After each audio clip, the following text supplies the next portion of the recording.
Kag karon sa kasugpon sang sulat nga ginpadala sa aton diri sa palatuntunan, Dear Diary.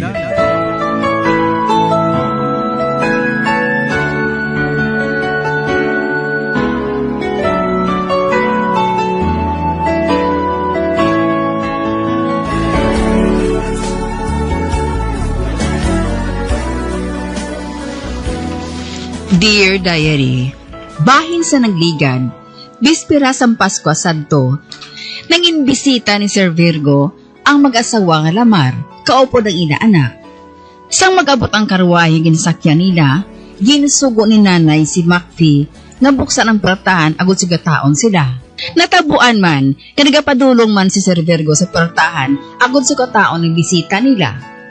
Amo na lang kaakig niya kay Macfi. Dito kagindasok niya ini sa higad, kaginhambalan, si Choy Jose, nadalo niya sa kwarto niya, kagin ipagpagaon, hasta nga matapos ang panyaga. Sa pagpadayon ko pagin.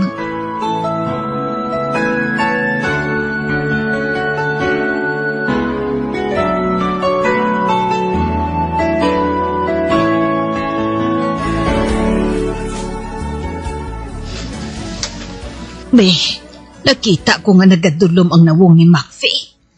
Apang wala siya nagahambal bisan isa ka tinaga. Nagatulok lang siya sa dingding.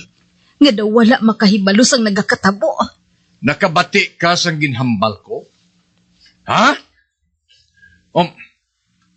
Anay ka? Karon na ako nakatalupangod. Nahusay sa mayong imo malabang nga buhok sa likod. Hanay ka, kay butungon ko na lang inaagod maglaba pagid. Natingala ko nga wala nagasakit ang iaulo.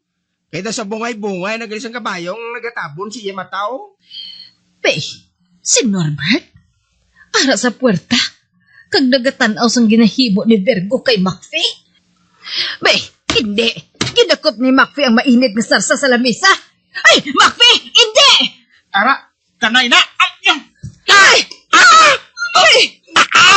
Ginbasya mo sa ako na nga mainit nga sarsa sa pagkaon! Tabang! Tabang! Hindi! Nagapaligo si Norbert sa sarsa sa pagkaon? Norbert! Basta ng ulo mo sa sarsa, oh! Nagainit sa niyog, oh! Papauli na lang kita! Papauli na lang kita, no! Isugat na siya kay Mami! Sabi ka makantungan ni Malka. Dali! Dali! Gingguyod niya si Macfi pagwa. Nga wala nagabato. Impakahuyan mo kami sa among bisita. Wala kagid sang batasan nga ni Malka. Dali! Ihatagan kita sa leksyon. Tanawon ko lang kung tubtub din ang isip mo. Padayon niya nga ginaguyod si Macfi. O Diyos ko, magkaluluoy man si Macfi. Kung tani, wala ka maghambal sa amo santo sa iya, Norbert. Wala siya sa hustong nga modo. Kag subong, ginguba ninyo ang inyo pagbisita, dere. Kag subong, ginakastigo siya ni Manong Virgo. Kag hindi ako maluyag nga bukhato ni na sa iya. Nga nga naghambal kasi na sa iya, Norbert. Nga man ko magsupilanon siya. Nagpangako na kay Mami nga hindi ko magsupilanon siya. Ibasto siya. Hindi ka maghibi. Wala ka man mapatay. Kag hindi ka na magkahod kay ara na sinong Virgo. Papauli na kita ng Norbert. Isugit na siya kay Mami. Hipos na Isabel. May nagsakit ba na sa imo? Idugtuan na be. Dali ka Norbert. Pahira nato ng ara sa imo ulo kag liog. Makuha man lang ina. Dali ka. Oo. Isabel, pahira ang luha mo. Wala man sang natabo sige na. Pahiri ang mga luha mo. Kag magyihom ka. Makaon na kita sa hindi madugay. Oo.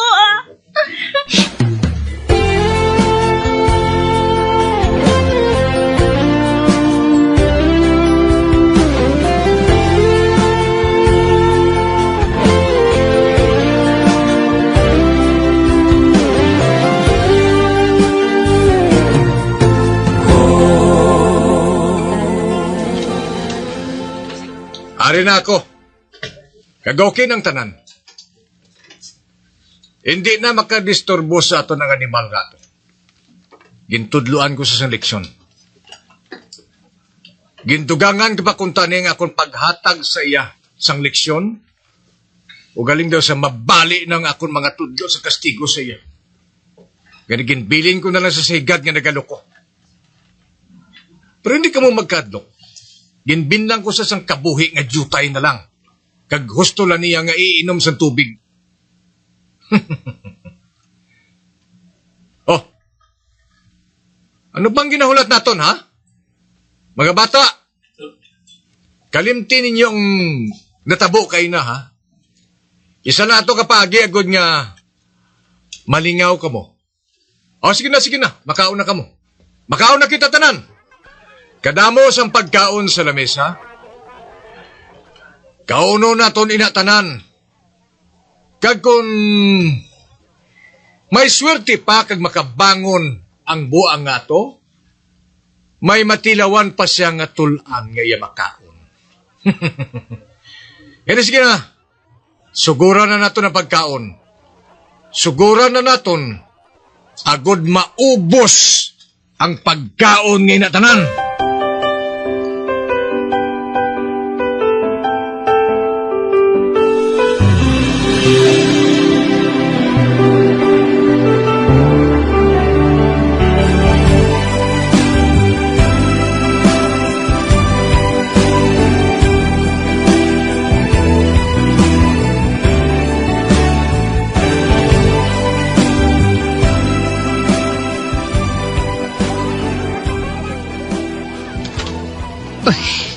Nalimtan na matuod nila ang natabo. Nakita ko nga nanamitan sila sa mga pagkaon nga ginluto ko. Kag-ari ako nagabantay sa ila mga kinahanglan. Ari ako sa likod sang pulongkuan ni Alexa. Nalimtan ayhan niya ang iya abyan nga subong.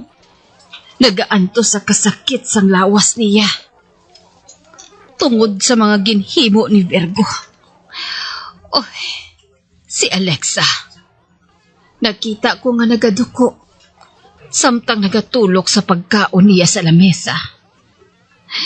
Kag nakita ko nga nagalumaw-lumaw ang iya mata. Bay, kinbuyan niya sang hungod ang tinidor kag nahulog sa salong. Ay, sorry. Pulutan ng tinidor. Bay, nagduko siya. Agod nga puluton ang tinidor. Kagdungan sa iya pagduko nga natabunan sang mantel sang lamisa. Kintrapuhan niya ang luha sa iyang mga mata. Kun amo, isa lang kabalibad ang iya ginhimo. Agod nga matabunan ang iya paghibi. Apang hibi sa ano? Nadumduman bala niya si Macfie. Edo sa mapatay sang kastigong ginhimo sa iya ni Virgo. Uy, salamat kun amo. Ang dumdum ko, wala na siya sang kaluoy sa kay Macfie. Miss Alexa, makuha lang ako sang laing nga tinidor para sa imo Maghulat ka lang sang makadali.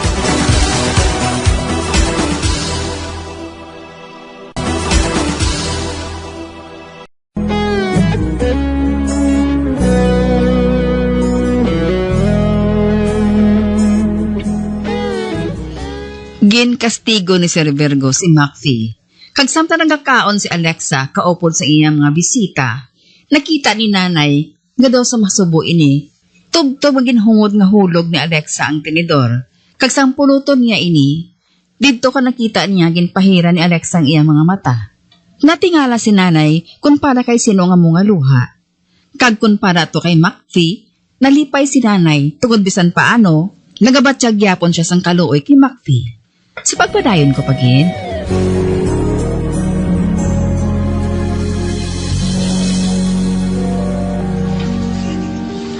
Ma, nakabati bala ka mo? May nagadaigon sa aton.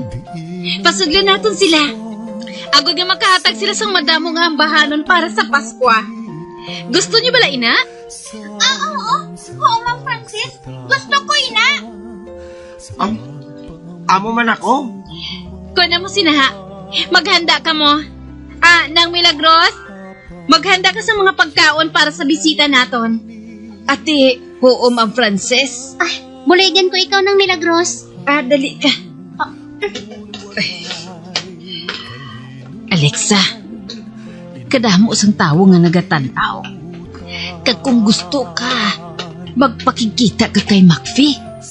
Pwede ka makabuhat sina. Hindi man nila matulupangdan nga nadula ka dito. Kag isa pa, laumon nila nga ara ka lang sa kusina. Kag kaupod ako nga naghahanda sang pagkaon para sa mga nagadaigon. Saan mo ko ako makasulod sa kwarto niya nang? Mayabi ako nga duplicate. Ay, hulat lang. Kay kuhaon ko sa akong bulsa. Ari, amo ining yabi sa kwarto ni Macfi. Oh, kuha ini. Magpakikita ka sa iya. Kag ako nang bahala Kung makita ko nga nagapakadto diri si Sir Virgo, pahibalon ko ikaw dayon. O ta sige na, lakat na to sa kwarto ni Macfi. Ako nang bahala diri Ate, oo. Oo nang Milagros. Uy, ato na siya. Be, tiin gini siniling nga akon ana. Wala ko man siya nakita nga nagatanaw dito sa nagadaigon.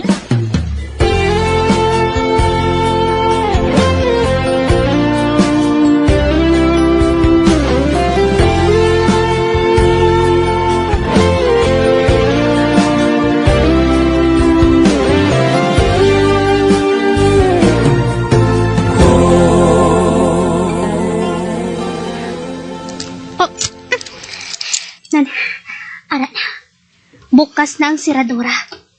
Itulod ko ang perta.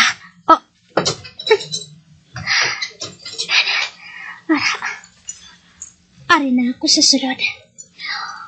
Ay, madulong.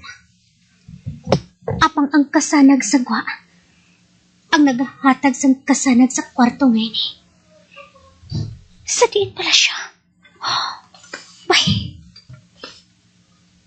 ara siya sa atubang sang bintana. Kag nagatulog siya sa kwa. Pero nakahibalo ako nga wala siya sang may ginalantaw. Macfi? Alexa? May, Macfi? Ang imo nawong basa sang dugo? Kag ang buhok mo? Do sa inukay? Kag ang bayo mo? Wala na sang pako. Ginpatamaan kagit sang sakit ni Manong Virgo. Macfi, ano yan ang kasakit nga ginabatsyag mo? Wala ako sa nabatyagan niya kasakit. Macfi, nakita ko pa ang dugo sa imo naong. Kag nakita ko nga may lagob ka pa sa imo kamot kag mga tiil. Matuod din na. Apang wala ko nagabatsyag sa kasakit. Samtang nagapaminsan ako. Kung anong buhaton nga pagtimalos kay Virgo. Macfi, hindi husto ina. Diyos na lang mahibalo sa pagbalo sa mga tao nga mga malain. Hindi na naton pagilakip ang Diyos. Nadulahan ako sa pagsalig. Ay, Macfi, may dala ko nga pagkaon. Ari sa bulsa ko. Sandwich ini, kag pinirito nga manok, kag mga prutas. Ay, amo lang ining masulod sa bulsa ko Kanon naton ini nga duha Mapungko kita sa salog, Macfi. Nagutom na ako. Apang sa wala pa, gusto ko nga makahibalo ka. Nga wala ako magkadlaw sa imo. Sang mag-abot ako halin sa mansyon nanday Norbert. Ang matuod, nalipay ako nga makita ka, Macfi. Matuod? Oo. Kanamo, mag-abya na kita liwat, ha? Oo, mag-abya naman kita liwat. Magkaupo naman kita nga maglibot sa uma. Kag manakop sa mga libangbang. Oo, amo amin ang gusto ko. Sige na, makaon na kita. Nagutom na gid ako eh. Amo man ako.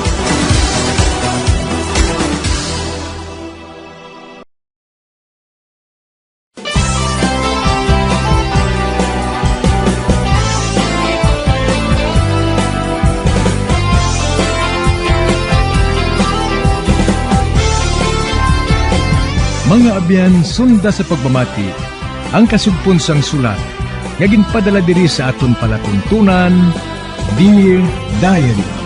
Padamo gid nga salamat. Basta Radio Bumbum.